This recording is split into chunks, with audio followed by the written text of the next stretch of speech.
지난해 전세 사기 특별법이 제정된 이후 대구에서만 지금까지 500여 가구의 피해자들이 발생한 것으로 집계됐습니다.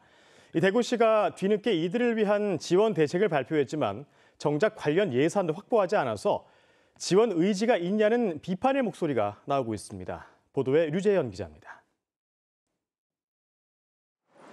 지난 5월 대구에 사는 30대 여성이 전세 사기 피해로 스스로 목숨을 끊는 일이 발생했습니다. 후순위 세입자인데다 소액 임차인 기준에 해당하지 않아 최우선 변제금도 받지 못했습니다. 이처럼 대구도 전세 사기 피해가 속출하면서 지난해부터 접수된 피해 건수가 570건이 넘습니다. 하지만 대구시의 피해자 지원 대책은 소극적이라는 비판이 나옵니다.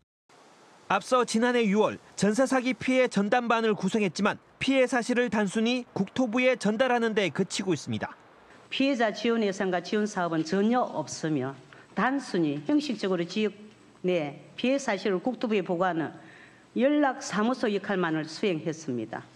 비판이 커지자 지난달 전세 사기 피해 가구당 최대 120만 원의 생활안정 자금과 100만 원의 이주비를 지원하겠다는 뒤늦은 종합대책을 발표했지만 문제는 지급할 돈이 없다는 겁니다. 발표만 서두른 채 관련 예산을 편성도 하지 않았기 때문입니다. 그동안 피해 가구에 대한 실태조사도 없었습니다.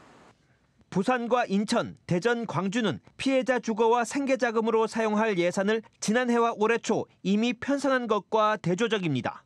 사안이 심각하다고 판단을 하면 재정 예산 마련이 필요한 거잖아요. 비록 늦었지만 대구시가 지원센터 설치를 기본으로 해서 피해자들을 위한 실질적인 대책이 이루어졌으면 좋겠습니다.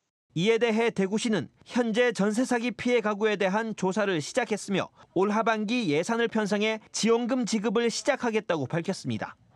KBS 뉴스 류재현입니다.